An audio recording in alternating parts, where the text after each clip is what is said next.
Everybody, I'm Mike the Man, and welcome to my channel.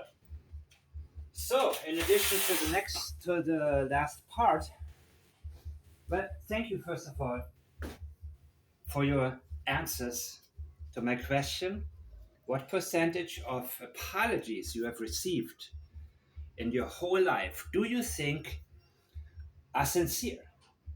And of course, I have not specified the wording of the apology because there is a huge difference between saying, first of all, yes, you're absolutely right. We are told as children to apologize for various reasons. And that does not always include having done something wrong. Many times we need to apologize because, for whatever reason, our parents may seem to think certain children are very important, or rather, their parents are important. So they may say to you, you apologize right now, even though what you have done may have been nothing compared to what they have done to you at one point. And of course, that's the awkwardness of living in a society where lying is actually not only accepted, but expected of you. So I'm little by little moving my way towards the types of things I didn't want to speak about in the very beginning, because I didn't want to scare you guys off. You know what I mean? Because many times we have to actually face the own realities of how we are brought up, how we were brought up. Because as statement analysts, we need to exercise complete neutrality. We need to examine everything at face value. So, there is a difference between somebody saying, sorry, and saying, I'm sorry. What are you sorry for? Remember when children are asked, when they are told to apologize to somebody, and they say, nowadays actually a lot of kids say, like, sorry, but I'm sorry is a lot stronger. I am sorry. That is way stronger. Remember the pronoun to take ownership over something? You take ownership over the fact that you have done something that you should apologize for. But it is also not as strong as saying, I am sorry. Well, I get to this later, but remember many times the kids are asked, and well, what are you sorry for? I'm sorry for calling you a name. So there's a difference also between uh, when police asks, did you kill your wife? I didn't do it. What is stronger? I didn't do it or I didn't kill my wife? You see the difference? So the closer we get to pinpointing and identifying exactly what we didn't do, what we are sorry for, that is very strong and almost unshakable. But of course, a sociopath, as Katie Proudfoot is, has a much better time, much easier time to fake emotions because that's something she had to do since she was a child. Now, a couple of things that have been pointed out to me before that need to be, and that was pointed out by somebody also 6 months ago. She didn't say anything about lunch, did she, Katie Proudfoot? Sunday before he went missing, we got up, and fun fact, should I listen to this again? Should I do this to you one more time? Let's do it, dude. Let's do it, baby. I'm up for it. You see, I wait until I'm really ready to make a video. And when I'm ready, I'm really ready. So Sebastian was just still missing. I watched a lot of stuff, people. Some stuff I will skip over because, well, I have to get to what I think is very significant. So, Chronicles, right?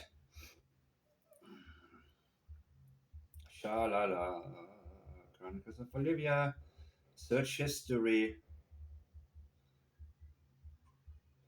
Exclusive interview with Sebastian Rogers. Bam!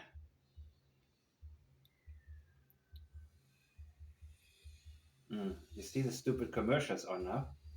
Okay. You went here. In today's video, I interviewed the mother and stepfather of Sebastian Rogers, a 15-year-old who vanished from Hendersonville, Tennessee on February 26th of 2024. You know, I'm gonna remember the timestamp so I can skip this part the next He time. doesn't like to be dirty. It's kind of funny because he also doesn't have awareness. Because if you look, he's got chocolate milk on his face. Timestamp. He off at breakfast. I comment if you see me comment on a video with a timestamp because that's what I'm gonna click on. Like that. Okay, hurry up now. This is music. Can you recap the overall story of Sebastian's disappearance? Kind of walk through that day. Sunday, the day before he went missing. We got up and, fun fact, I made breakfast that morning. And you see her giggle, her that is part of her duping delight, and she does it all the time. She cannot help it. She laughs or giggles at the most inappropriate moments. That is part of her saying, I got away with it, and you're too stupid to figure it out. And you idiot, believe me. Same with the church lady, especially the church lady when she interviewed Katie. She couldn't help it. How are you coping? Katie Proudfoot thinks in the back of her mind, what an idiot. I can't believe how easy it is to fool these people. That is what duping delight is. And also Burke Ramsey. He could not wipe that grin off his face when he talked to Dr. Phil, even though Dr. Phil 100% knows exactly what happened, but he's doing a damage control job for CBS, allegedly, in my opinion, only, because CBS got sued by Burke Ramsey for $150 million. And I am thinking that the Dr. Phil thing, because he's a trusted figure, he's trusted by the masses of idiots who don't know the difference. Still, that's power right there. So he was able to reach a lot of people, do some damage control, and get people to stop pointing the fingers at him. Because the problem is, even though most people may not care and don't have an ability to differentiate, when a CBS special featuring Dr. Henry Lee and Werner Spitz and some of these top people, they believe it. They don't necessarily understand it, but they believe it. So they bring in a figure like Dr. Phil, who, yes, he's doing his job as a psychologist. He's helped people. I guess he's helped people. I don't know. Or he sent them to the ranch where supposedly the kids got abused and all of that. So, in other words, if you can trust the media and you can trust the law enforcement, you can 100% always trust the statements. You cannot trust everybody's analysis. There are people who are, well, let's not talk about this. Trust yourself. Trust what you understand. Don't trust what somebody tells you to memorize, or when somebody says, well, the rule is this and you gotta do it. Unless you understand something, do not integrate it as a part of your pattern. Now, let's say you're gonna take classes and you disagree with it. Well, you can take it, you can keep it in the back of your mind, no matter what a subject may be, because I'm gonna have classes. I'll let you know when. You can keep in the back of your mind, okay, this is what my teacher and instructor wants to hear. So maybe in order to pass, I need to, but don't integrate it into your pattern. There are people who have been taught by very incompetent people who are great teachers when they teach something that is correct, but it is a hit and miss. And they are not people who are not effective on their own. They know how to pass on what they have learned and what they know. But when they don't know something, they rather make something up. And that's in every single subject. Doesn't matter if it's statement analysis, psychology, what have you. The most important thing is that I want all of the people watching my videos and taking my future classes to understand every single thing that they are doing and are never afraid to ever um, disagree with somebody. No matter who it is, disagree. The person you're disagreeing with has to give you their reasoning and also has to be flexible to alter his judgment, which could have been premature. So, in other words, the statements, there is no team, by the way. When people talk about Team Seth, Team Sebastian, when you are on a team and you cannot control who gets integrated into the pool of members, there is always compromise. And trust me, there are people, the moment you call yourself team, I'm not team anything. I want to make this very clear. I'm definitely not team Seth. And I am 100% pro Sebastian. But in order for me to become a part of any team, I would like to see who the members are. And I saw a few of them that I do not want to be associated with, period. And neither should you. And then we had the questions about Seth. I will ask anything and I will trust the statements over anything else. So, for example, Katie Proudfoot, after Seth talked about Sebastian having been abused by a 13-year-old, well, her priority was that child was not 13. Dude, I don't care. I don't care if he was 12. What do you mean he was not 13? Seth said 13. You didn't tell us in your comment how old he actually was, Katie. How about that? Can you believe that? Let me see if I can find the exact comment right now, people, because it's been a couple of days since I made a video and I want to make sure I stay paranoid about it. Like, okay, am I involved myself in the drama? Mm. Oh yeah, good comment, Joe. I will talk to you later about this. Am I involving myself in a drama? But,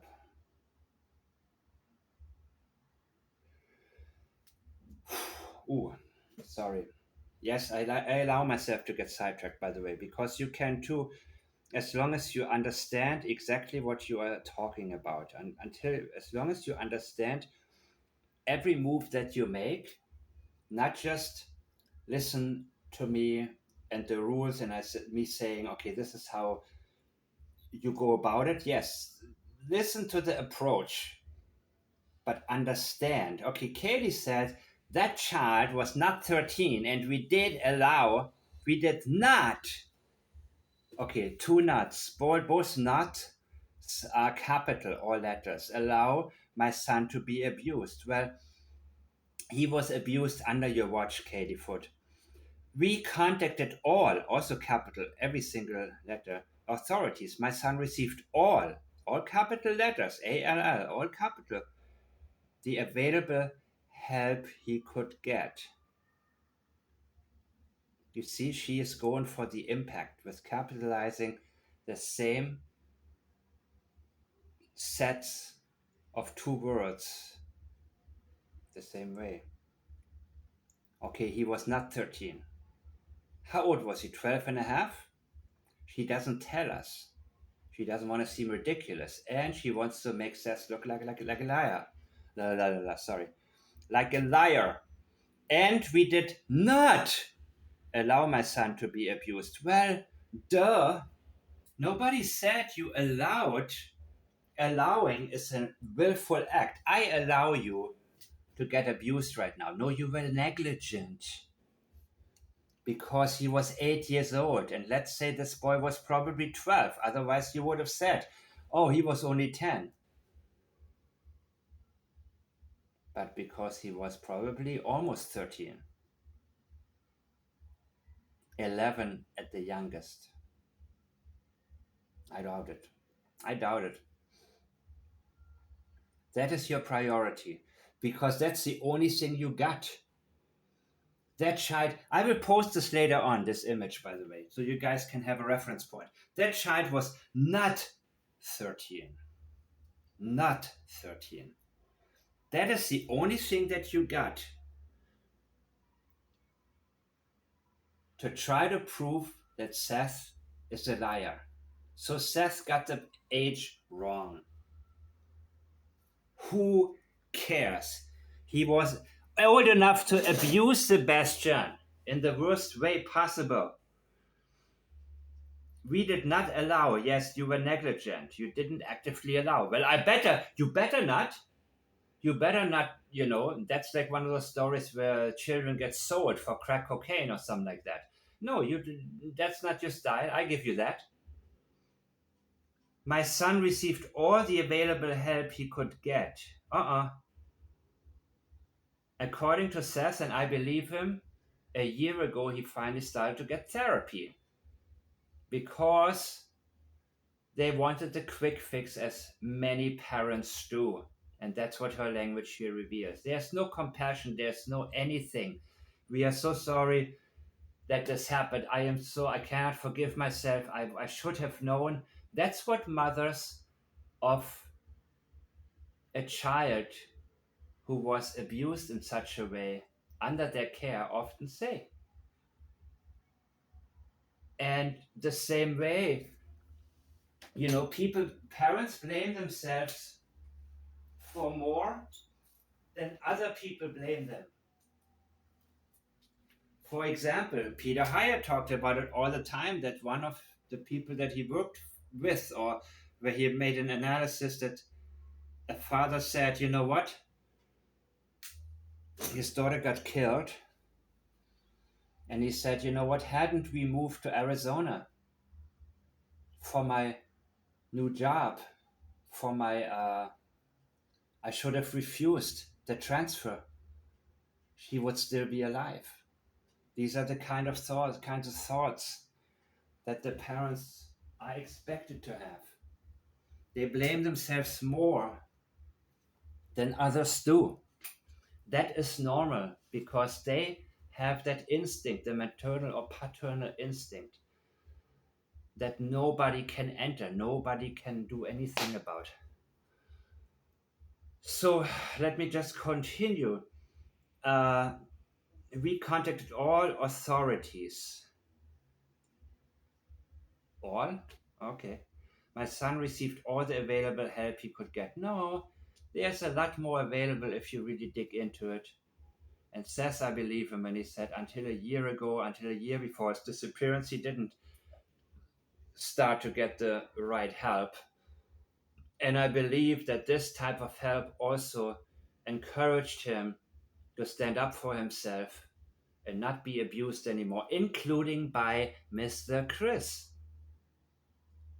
Sebastian started learning that there are people who are on his side. Because ever since he was a little child, his father was not there, and his mother's priority was her husband. He didn't care how he yelled at Sebastian, how he beat him, how he let me see, what's the word again? That's one of Peter Hyatt's favorite words too. Jesus Christ, not that one. Yeah, humiliated, of course, but that wasn't it. The emasculated. That's the word. He emasculated Sebastian. And he does so also by talking about him. The way he talks about he's pool bound, restriction. You don't have to be. I mean, I happen to like nature, but there's nothing wrong with swimming in the swimming pool. There's nothing wrong with wanting to be clean, even if it borderlines phobia. Maybe that's part of the condition, that he was just. Um, but that's not a bad thing. If you want to be clean and don't want to be in a lake and don't know what you're gonna step on, or you know, but the way Chris Foot talks about Sebastian, and he didn't do any sports at all. Some parents, they take their kids to games and this. He basically let us know every opportunity that he got, Sebastian did not live up to his personal expectations to what a male child should be like. And I'm not sure who exactly said it, but somebody that I've listened to before. I don't know if it's Pilo or who it is. Somebody that I listened to said it in this exact same way, and I love to give credit, by the way. I don't steal nobody's analysis, nobody's material. I copy nobody. I'm very happy to say that. Every time I'm happy to give credit when something strikes me and I say, wow, this is a great way to put it. The great way to put it. Sebastian didn't live up to Chris's expectations of what a male child should be like. And that particular phrase is shining through every single time Chris talks about Sebastian. Sebastian was nothing to him. He was not somebody who should even be listened to, paid attention, who should not be anywhere close to him. And Katie Fauci never protected him. And I think that with this therapy, and then eventually the teachers reporting to CPS, this was like stepping stone after stepping stone, where little by little Sebastian started to figure out also he was coming of age. He was able to verbalize himself a lot better every single day, every single week, what have you. He was able to express himself and he was able to understand, wait a minute, this is not normal. What? It's not, kids are not supposed to be beaten? Oh my God. Because before it was like the word of God to him, what Mr. Chris said. And he didn't think, he thought Chris was untouchable because of the way Chris presented himself in that house. His mother was not challenging him at all for whatever reason. Nobody. His father did not challenge him. Chris yelled at him and cussed him out. A year ago, I think it was. Come on, buddy. That's what says it. Come on, buddy. But you know what? What's even worse is what um, Julia Turner just sent to me. And I will play it to you really quickly. And then I'll go back to what I'm going. But again, I'm going to let you in on my thinking process. I always go back full circle. If I don't find it now, I'm not going to do it.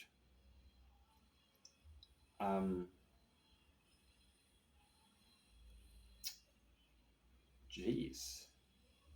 Should I do it later? I'll do it later, people. Okay, so let me just finish reading this. Seth was involved in his. Okay, his doctor did know because he went to the doctor and got checked immediately. Okay, his doctor did.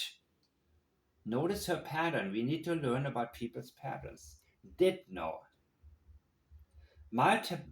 Also, before that, she says multiple therapists involved. And interestingly, she makes the mistake, not therapists, But therapists, how many were involved? Was it one therapist and a couple of others who hung around and maybe gave some input, or what was it? We cannot ignore that maybe she is thinking about only one that actually paid attention here.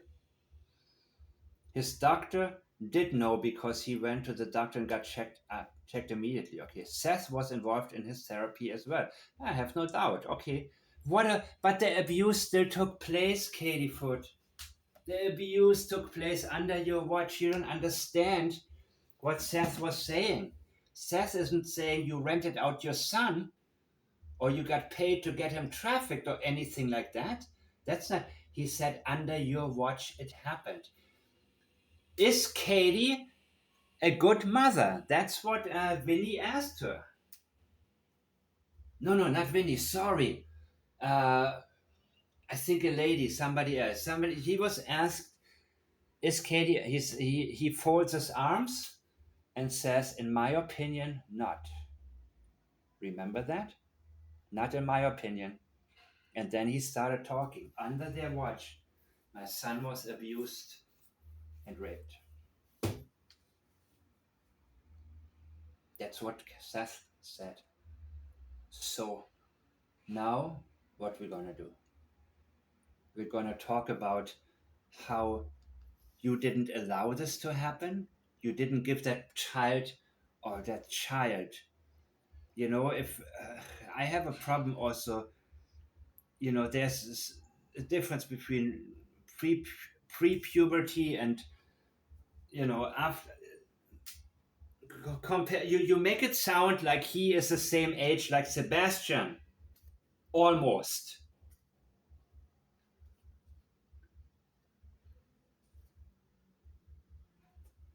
So, oh my god, she doesn't deny it, of course, but it was under her watch, and so she is trying to explain something that's not even necessary, that goes beyond what the accusations were.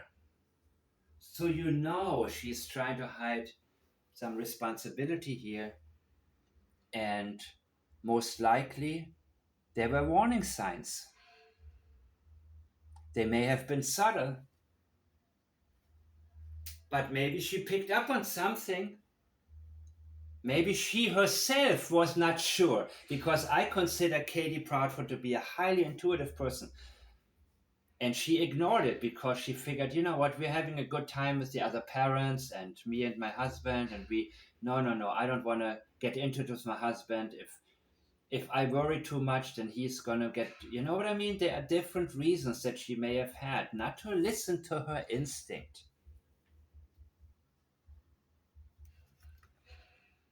Let's continue. Where were we? Oh my God, there is so many lies here. There is so many lies. Using singular is also. Nothing is an accident, people. How many lies? She tells us there are so many lies, but she's using the singular. There is, not there are so many lies. There is. She is minimizing the amount of lies right there. She is the disclaimer girl. Katie Foot tells us, and I'm like, and he's like, she, through her pattern changes, lets us know this isn't really reality speaking. This isn't experiential memory. She's very bad at yeah, she's very bad when she's spontaneous, when she's angry, when she's worked up. And she is when she was when she wrote this. She's much better sitting back and calmly fabricating something, not where she's put in the corner and has to defend herself, or she feels like it. There are so many lies in this story, including from the base, including him failing to mention where Seth got banned. This story, okay, there is so many lies in this story, including him failing to mention where Seth, strange wording, right? Where he got banned, it would be because she's referring to Seth, right? It should say there are so many lies in this story, including Seth failing to mention where he got banned from the base. That's what she should have said, but she didn't. So let me read it to you as it is. There is so many lies in the story, including him failing to mention where Seth got banned from the base for his violent tendency, where at the time my son was seeing psychiatrists and psychologists. Again, she should say a psychiatrist and a psychologist, unless you make it plural, but she didn't. It's singular. She's trying to make something bigger sounding than she actually is able to help him with his trauma from Seth's abuse and the trauma from being assaulted by this child. This child. I'm sorry, but this if he was 12 years old and Sebastian is 8, and I don't know this so-called I don't know if he already had a deep voice and how he looked, or was he tall, or was he not, or was I have no idea. But she uses the term child to make it sound like this was somebody who was the same age like Sebastian or in the same category. And that was definitely not the case, right? To help him with his trauma, not that trauma, not our trauma, from Seth's abuse and the trauma from being assaulted by this child. Seth's abuse, yeah. I'm open to anything, people. I want to see the documents from court, but again, unlike some other analysts, I'm very cautious when it comes to court documents, and I always want to know who actually authored it. Because if a lawyer thinks you're innocent when you're not, the statement won't be the same as if you did it. And if the lawyer thinks you're guilty but you're not guilty, it would also indicate guilt. So she is referencing abuse here.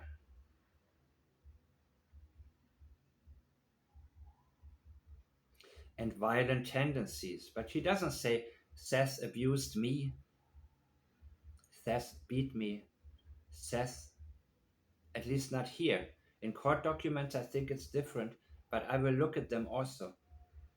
I want to know, is there anything actually to this? And if so, how much? Is she correct? Is she 100% incorrect? Or is she somewhat correct but exaggerating? I want to know these things. I want to know. And I trust the statements. I don't trust people. Sebastian is the victim here. Everybody else I treat, and I think, okay, let me be clear. I think it's sickening that this man is airing my son's trauma online. My son is, yeah, sorry, Katie Foot, but you let Chris air a lot more. So this is only designed to sort of do some damage control. That's really what it is. But let me see what I can find here, people. La la la, when police are done.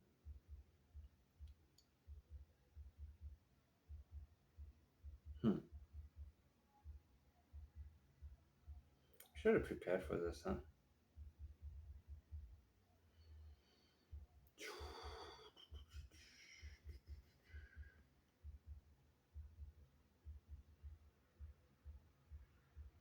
Man, I had such a good one.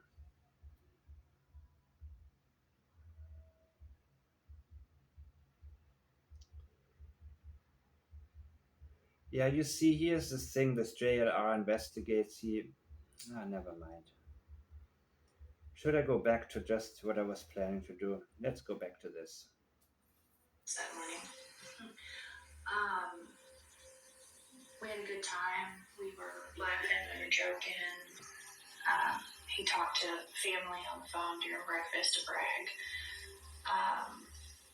Um, We went and picked up our niece. I got a call and asked if I could go and pick her up, and I did. And so we went and did that. We went to BJ's. Had a good time there. He ate a colossal popcorn. Came home to put groceries away because we bought snacks because, he's 15 and snacks. We went to the bowling alley. And then from there, we went to dinner. Came home. He took out the trash because that's his chore. He takes the can to the end of the driveway.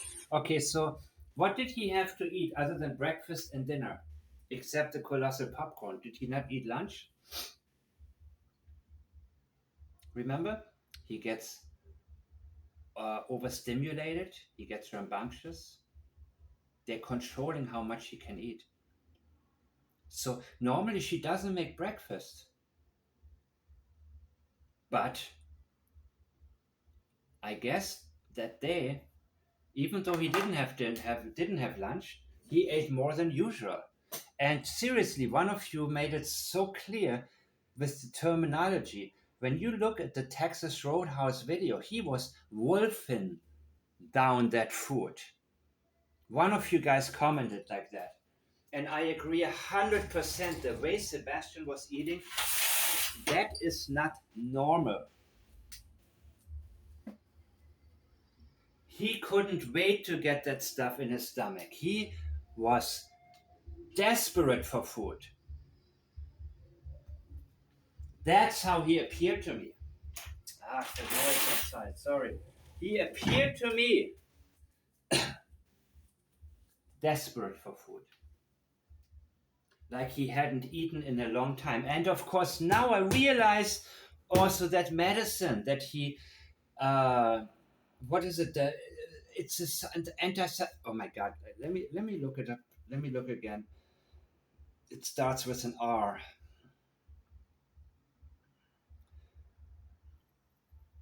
Risperidone? Is that the one? You see, I have gotten this information from, I think, Jill or somebody else on X, on Twitter. And I haven't verified it, but I'm sometimes from the people that I trust, who've been right, I report it as fact. While saying, of course, according to,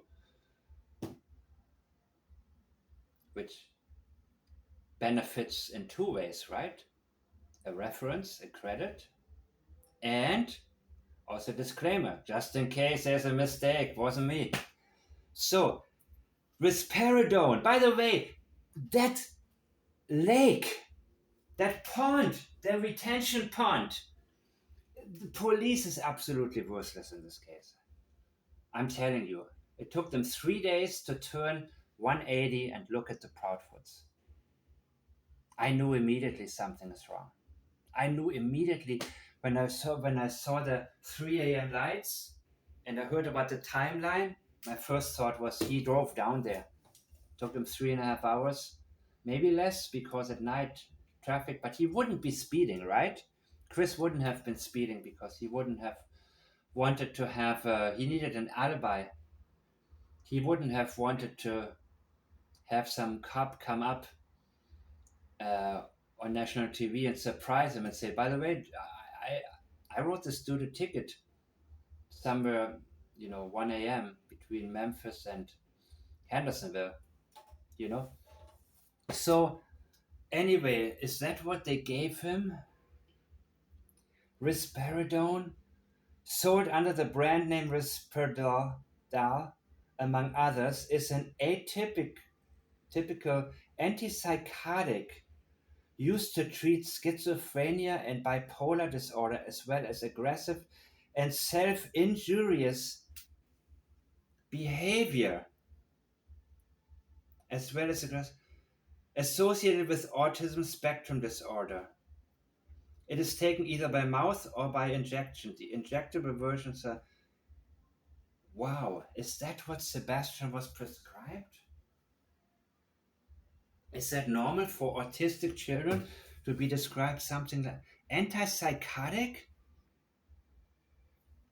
and self injurious? Was he self injuring? But listen to this and remember what Katie told us. She said he gets aggressive. And it says he used to treat as well as aggressive and self-injurious aggressive behaviors. Why did they put him on this? Katie told us he gets aggressive. He doesn't hit you, he doesn't throw it, he growls at you and won't talk to you. My only explanation is that they may have told his doctor he gets very aggressive. We need something very strong to calm him down. So the retention pond, has the water been tested before they drained it? Has it been tested for the presence of risperidol or any kind of sleep aid? Because yes, Jill, I agree, that's not necessarily what was connected to him actually um, disappearing. I think that maybe we need to know what Katie had in the house. What was she described? What kind of sleep aid? So if you're a pharmacist or if you're anybody, be aware that you may have some information here.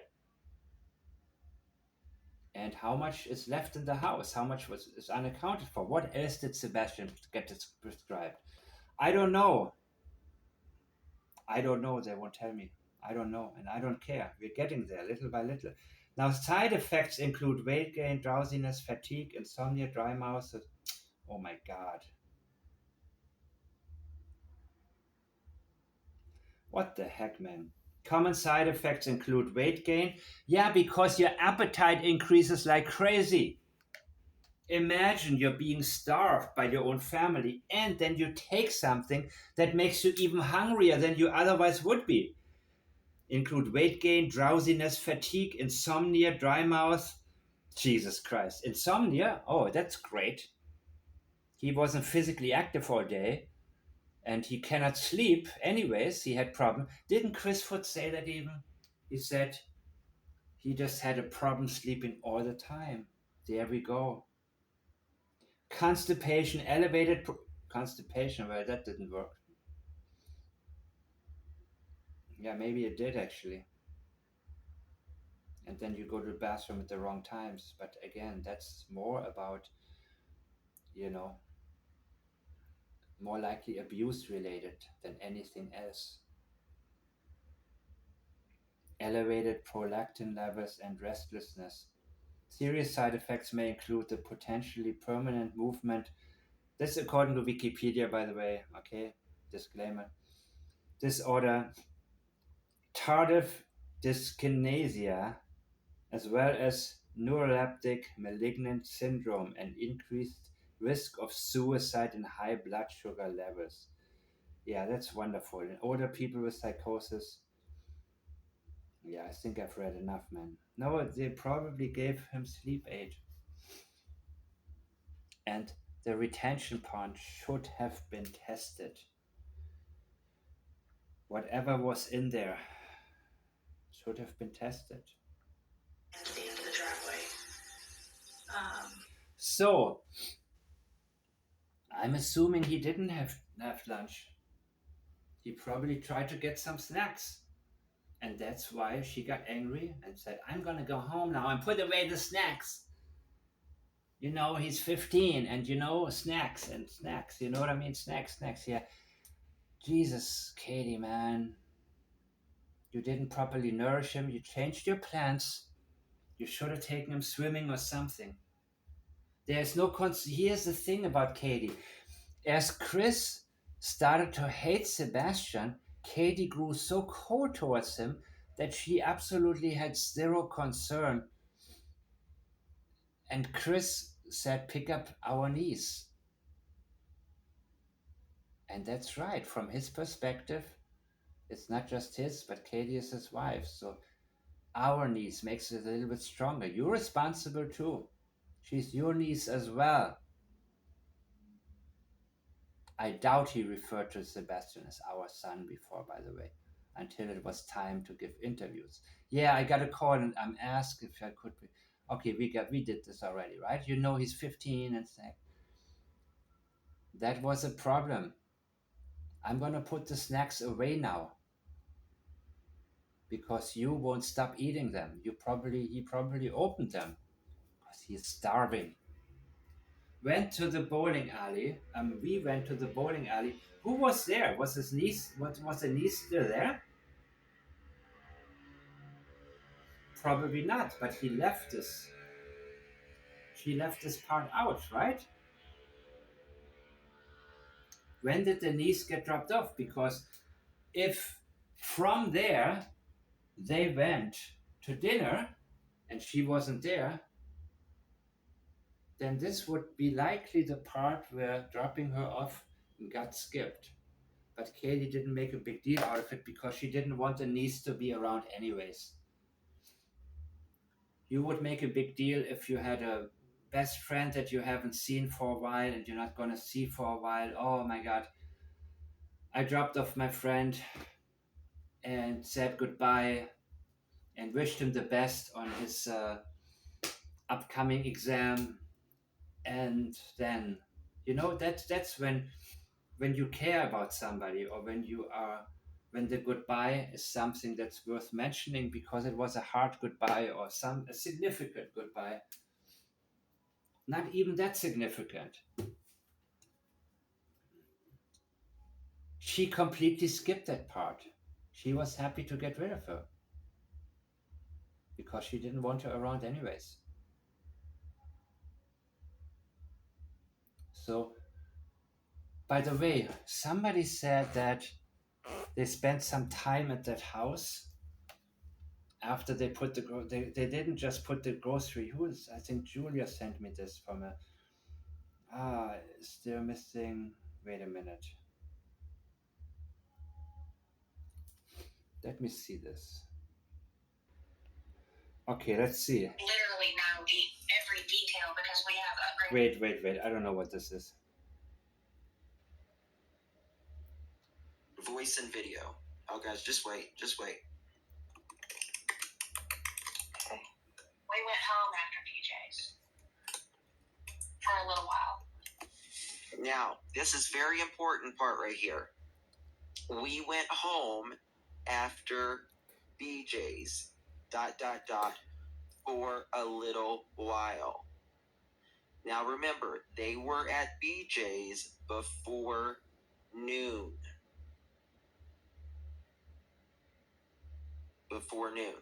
Now listen. Voice and video. I rewind it a little bit. Okay. We went home after PJ's for a little while. And unloaded the groceries. Yeah, we didn't do a whole lot, but yeah. What? She said unloaded the groceries, and she said, well, yeah, we didn't get a whole lot, though. Oh, yeah. We didn't get a whole lot, though. Because remember, she said we came home and unloaded the groceries. Uh-huh. But she said we didn't get a whole lot, though. Right. I heard they got socks and a couple groceries. They got snacks. I don't know who this is, by the way, who I'm listening to here, but I'm about to shut this off because I don't really care about this commentary. Socks, allegedly socks. Allegedly socks, yeah, who cares? She went for a little while. She didn't get a whole lot, but she got snacks. So to put groceries away, what did she put away? This is what I've already talked about before, the snacks. That's what she wanted to get rid of. It wasn't frozen chicken or something that needs to, maybe, who knows what she had. She didn't get a whole lot. She wanted to put the snacks away because Sebastian wanted the snacks. And that was a matter of contention, because that's why she mentions that she made breakfast, that she usually doesn't. He ate a colossal popcorn, but that was not enough for him. She had to, right there after colossal popcorn, came home to put groceries away. Thank you, Julia Turner, for sending this to me, by the way. He ate a colossal popcorn, came home to put groceries away. He already ate the colossal popcorn, so what the hell does he still want to eat the snacks that we bought?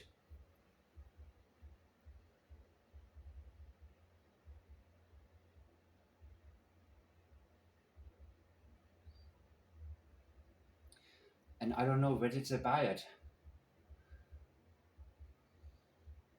I had a good time there, he ate it for us. So she doesn't mention going to buy groceries, right? Does she mention it? Had a good time. We were laughing, blah blah blah blah, and we went and picked up our niece. Yeah, I got a call, and no, she didn't mention going grocery shopping at all, because she only got a few things. And by the way, you see how much time is being skipped? This is waking up. We got up. From waking up until 10 p.m., 11:30, the next morning right here. This was almost 24 hours. Look how much is being skipped. And always look at what she's skipping. So I'm thinking that with the comment she made, okay, that's it. I'm gonna put this all away. I'm going home now. We're going home.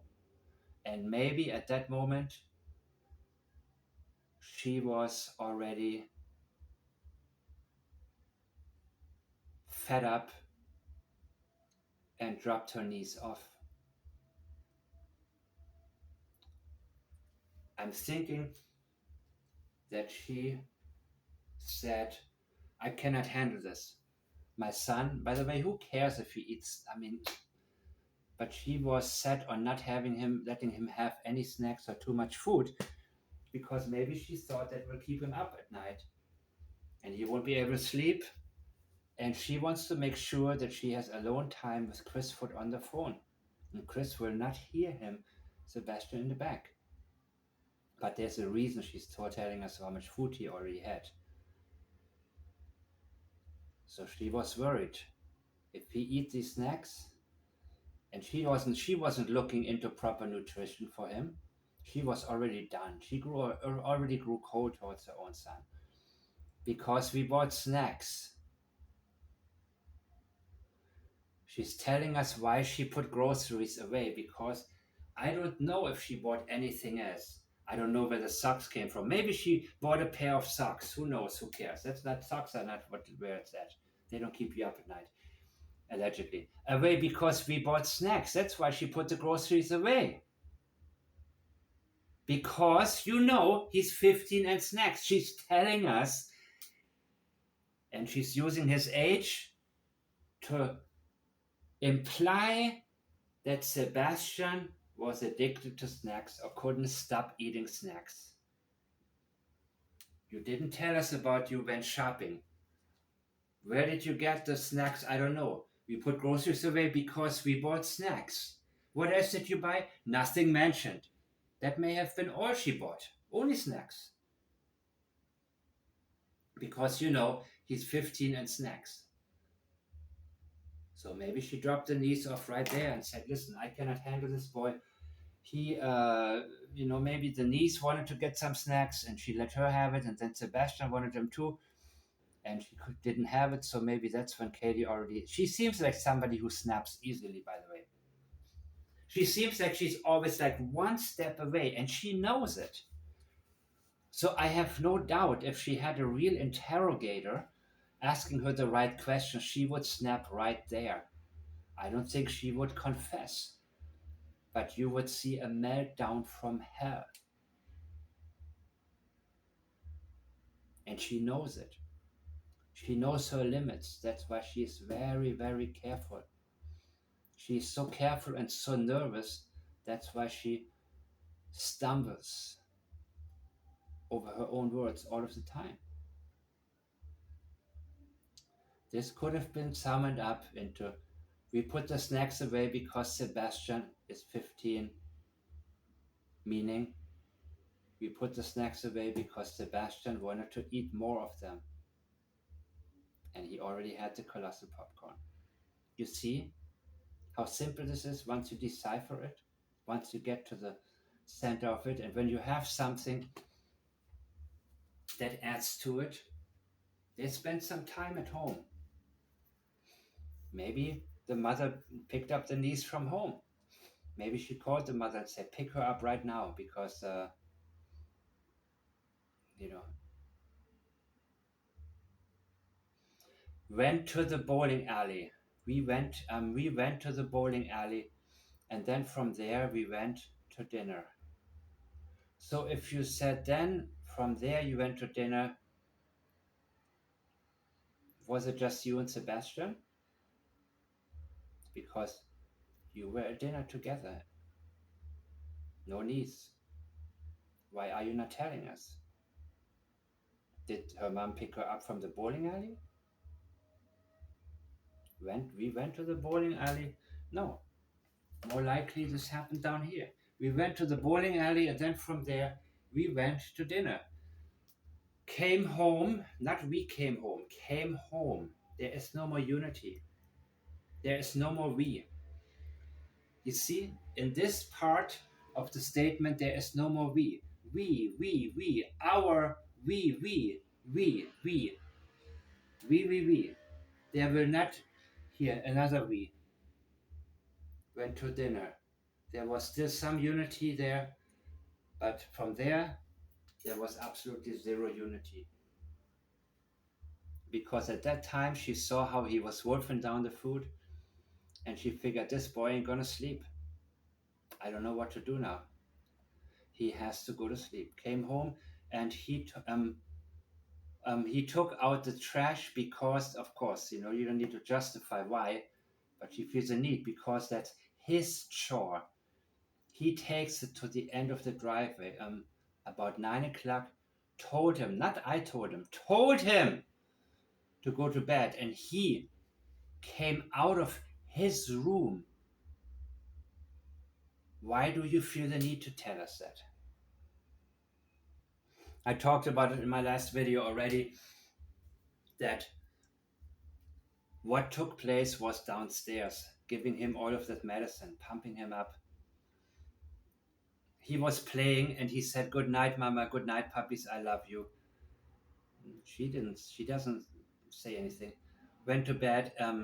He was doing something in his room because an hour later I heard some noise. And I was like, I don't care what you're doing in there, but go to sleep. Is that normal to say, I don't care what you're doing in there, but go to sleep? This makes no sense, right? Stop what you're doing. That makes sense. Not, I don't care what you're doing. If you don't care, then he can keep doing it. But she is not worried about that. She doesn't care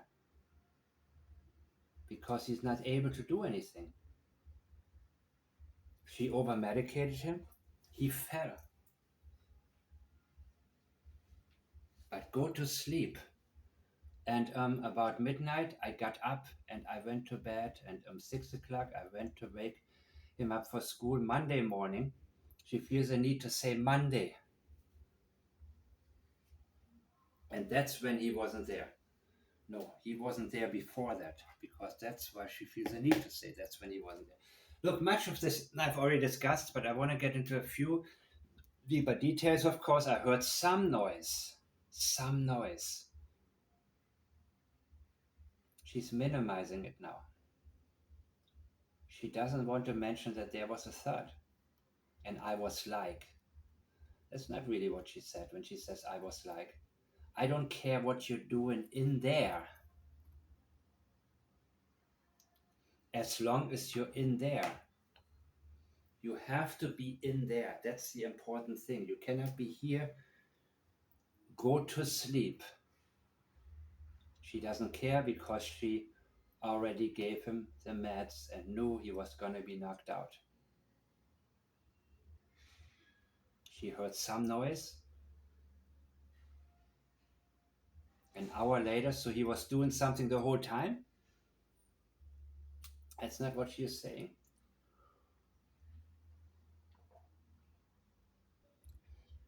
And by the way, as you may have noticed, when somebody feels the need to say from there, they went to the bowling alley and then we went to dinner. Would have flown much more naturally, right? Why did she feel the need to say from there? Why? Because we need to now consider the possibility that they first went somewhere else. Was that to drop the knees off, or did they meet somebody else? There's something being left out here.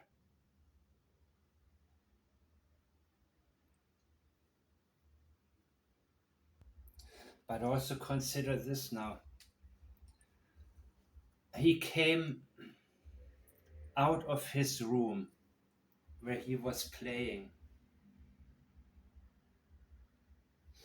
And playing is something that implies having fun. Why does she feel the need to say that he came out of his room? Because he never came out of his room. She fixed him something that was, everything was still on the table, as Chris put it. She fixed him something, in my opinion, downstairs to make sure he would go to sleep. 9 o'clock, told him to go to bed. Told him. Not I told him. Who told him? Did you tell him? Did Chris tell him? Was there already a FaceTime? Was there something? Or did Chris tell you to tell him on Messenger? Or any type of whatever application? She is removing responsibility from herself, telling Sebastian to go to bed. Told him. He came out of his room. She feels the need to say that the last time she saw him, he on his own came out of his room. Not he was lying on the floor face down because he fell out of bed and injured himself. Not that. You see, this is what she doesn't want us to think. This is what she is trying to convince us didn't happen. He was doing something fun. He was playing in there. He had a good time. And he loves his mommy and the puppies. Where he was playing. Where he was playing. That is also unnecessary to mention he was playing, and that's where he was playing. And that indicates to me he was around the house, not necessarily in his room. Maybe he was working on his puzzles or whatever he had had over there. Maybe he was, she said, I need you in your room and you need you quiet. So she medicated him. Because Chris already told her, and possibly him, it's time now, no more BS. You're gonna sleep now. 9 o'clock.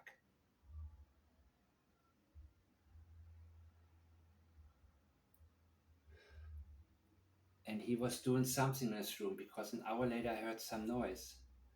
And I was like, I don't care what you're doing in there, but go to sleep. That's the third.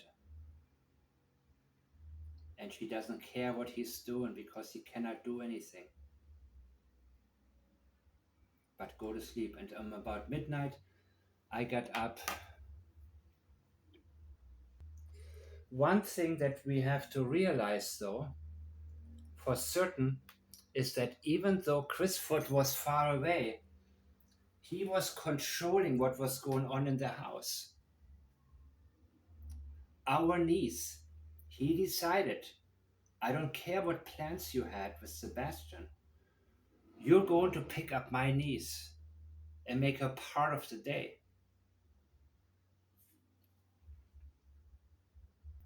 And maybe her and Sebastian didn't get along. I don't know. Because it's just kind of weird to spend your day with a 15-year-old adolescent and a little girl. I mean, what activities can you find that both of them would have fun with? I don't know how old she was, by the way. But most importantly, the good time that they had,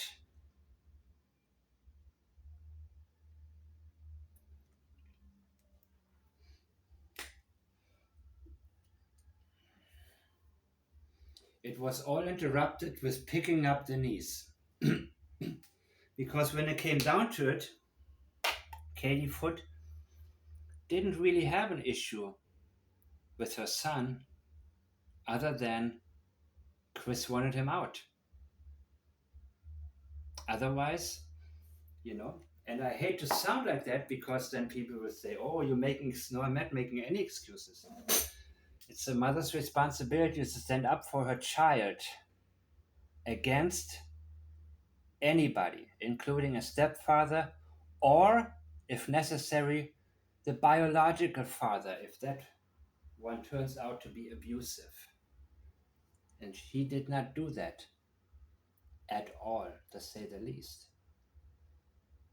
But I am considering that morning she had different plans. Something that was going to be fun for Sebastian. That included some activity that he liked.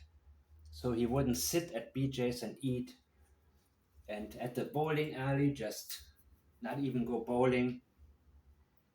Just remember how hungry he is because he's bored, probably out of his mind. So that's why I told him that could have been Chris Foot right there.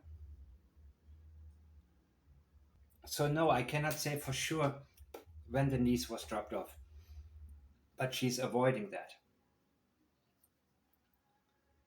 Because there is something else. From there,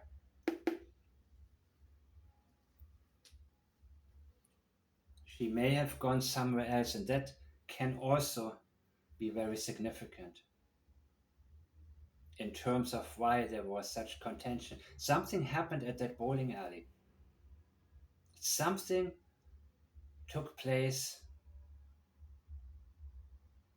something negative. There was a boiling point of some sort. I will go now to start working on part 2, and as usual also bring up some information that has just come to my attention. So I thank you guys for watching. Feel free to ask any questions.